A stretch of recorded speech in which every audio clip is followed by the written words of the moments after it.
everybody, I am using my Erin Condren Teacher Planner here for our homeschooling for the week of May 6th. We are gearing up towards the end of our school year here, and I kind of wanted to show you how things get a little different for us in here at the end of the school year. Last week you could see that we had our assignments here. We have set, and you can see in our monthly spread, our last day of school for the 24th. Originally, our last day of school was going to be the same day as the public school system, which is here on June 11th. But my kids said that they wanted to be done before the Memorial weekend, and we were really working ahead, so we think it's still feasible. However, for them to be able to do that, they need to do a little bit extra work every week.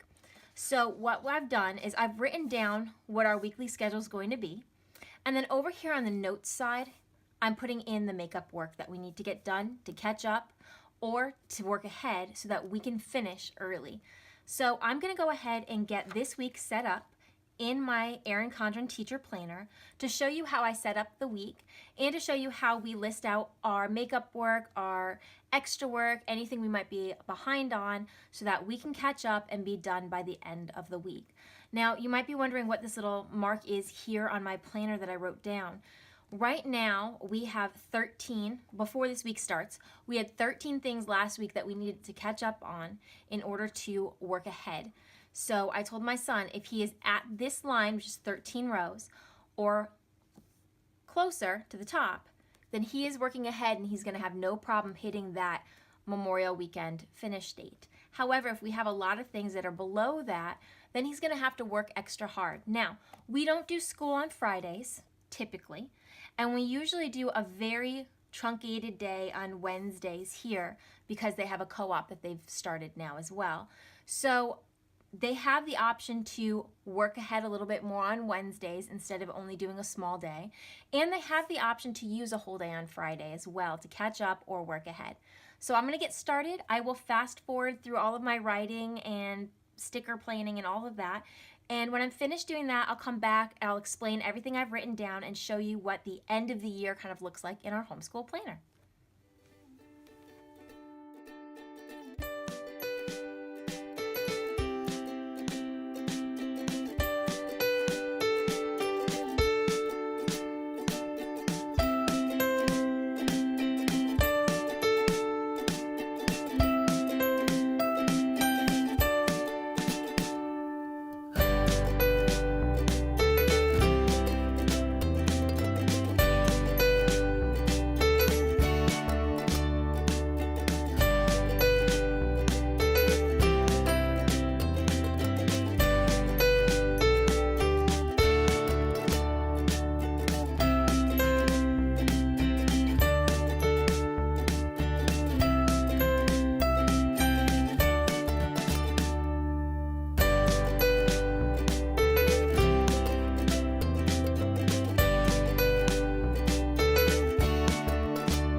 I'm gonna pause right here and show you what I've done so far.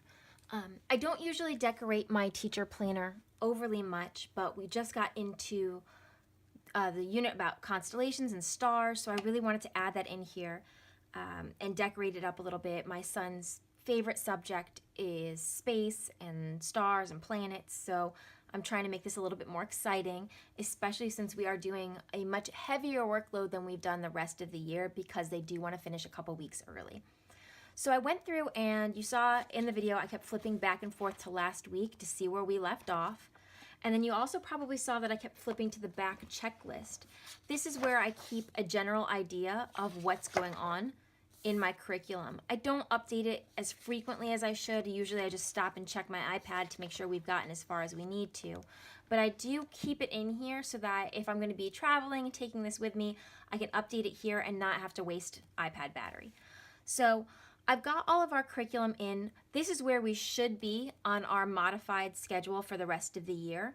This way we will finish right about on time at the end of May. Now we might be a little behind as far as science goes, but because I know that's a subject he loves so much, I'm not worried about him doing an extra science project here or there from now until when we start up again in September. So I've written everything here. Now the next step that I'm going to take is I'm going to go through last week and I'm going to check off everything that we did and completed. So I'll go back to my records, make sure things were done. I didn't mark everything that we did yet. I'll check them off here. And then, just like you see here, I'll write down in this column everything we need to do to catch up before we can start working in each one of those subjects here. So I think what I'm going to do a little bit differently than I did last week is I will write down headers just like you have here, right here. Or I might even put it in this column here. So I've got these two extra ones, so that's going to take a little bit extra time. But all I really do is I'll go back, I'll look at what we've done and what we haven't done, and then I'll transcribe it over here.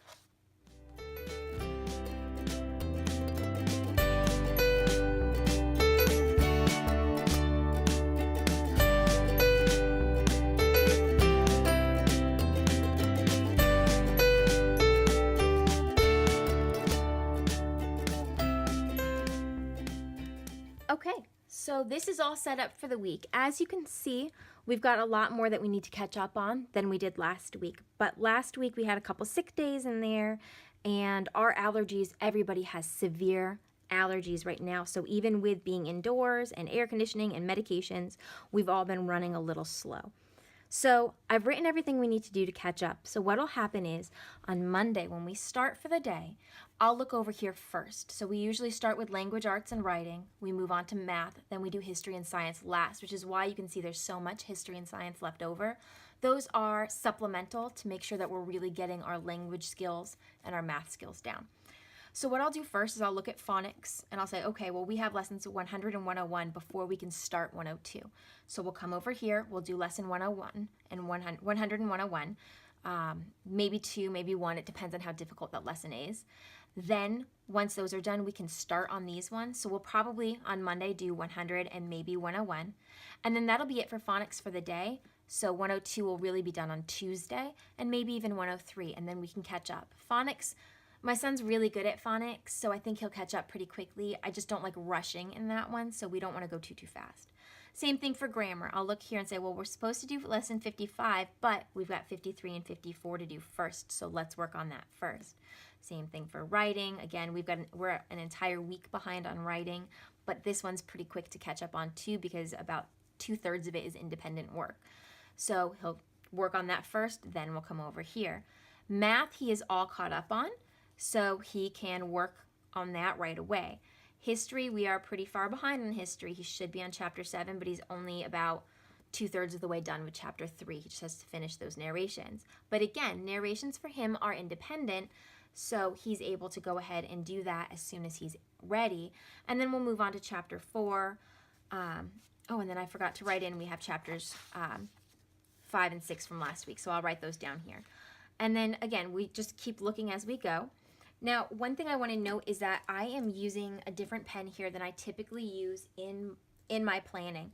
I usually use my Pilot Juice Up pens, but because our schoolwork is it just fluctuates so much, my kids bought me for my birthday these Frixion Ball Slim pens.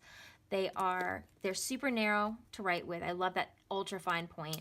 They're clickable pens, so they travel really well. You don't have to worry about caps. And most importantly is that they are erasable. So if I mistakenly wrote something down, I can erase it. Or if I want to put history up here, 6 and 7, and I want to shift all this down, I can erase this entire section, which is probably what I'm going to do, which is why I did that. I can erase all of this, put in the things I forgot, and then write in all the history. So I used these erasable pens, and I had a couple of them earlier in the year, so I've been using them a lot. I'll use the erasable pens in here, so if something changes, it's easy to fix.